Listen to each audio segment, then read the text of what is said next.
Hello everyone, welcome to my channel. আজকের ভিডিওতে আপনাদেরকে দেখাবো পুডিং বানানোর সবচাইতে সহজ রেসিপি। আমরা যারা কর্মজীবী নারী বাইরে কাজ করে বাসায় ফিরে বাচ্চা সামলে ক্লান্ত হয়ে পড়ি। অনেক সময় হুট করে মেহমান চলে আসে, তখন টেনশন কাজ করে যে কিভাবে আপ্যায়ন করব।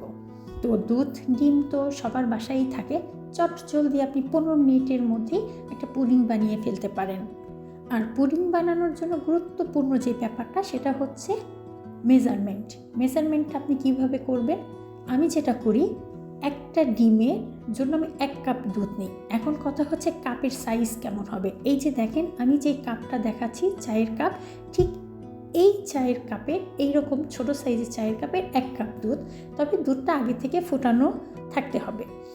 একটা ডিম হলে এই ছোট চায়ের কাপের 1 কাপ দুধ, 2টা ডিম হলে এই ছোট চায়ের কাপের 2 কাপ দুধ। আর চিনি আপনি যতটা মিষ্টি খেতে পছন্দ করেন, এই ছোট চায়ের কাপের 1/2 কাপ চিনি হলেই যথেষ্ট। আর একটুখানি সামান্য লবণ দেই আমি, এতে হচ্ছে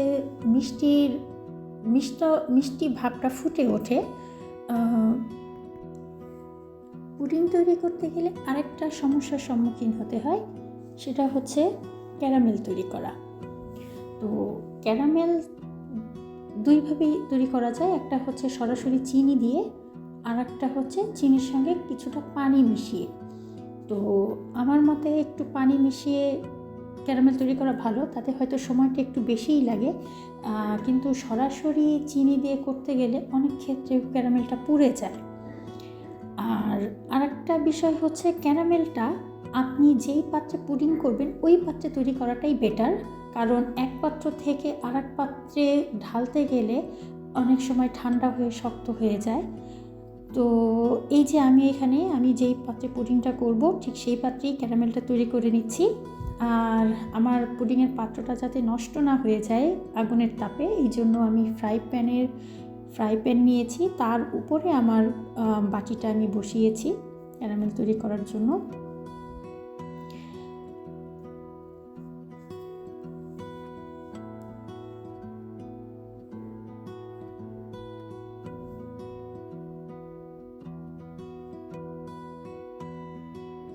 কিছুটা সময় লাগবে, যেহেতু আমি ক্যারামেলটা চিনির সঙ্গে কিছুটা পানি মিশিয়ে নিয়েছি। এই যে সুন্দর একটা কালার আসছে, অরেঞ্জ কালার। আমি এখনই চুলাটা অফ করে দেব, কারণ না হলে এটা একটা পোড়া পোড়া ভাব চলে আসে, মেরুন কালার বা ডার্ক কালার হয়ে যায়, তখন খেতে তিতে ভাব আসে। এবার আমি একটা পাত্র নিয়েছি, তার মধ্যে একটা কাপড় বিছিয়ে দিয়েছি, যাতে পানি ফুটে উঠলে আমার পুডিংয়ের পাত্রটা মুভ না করে।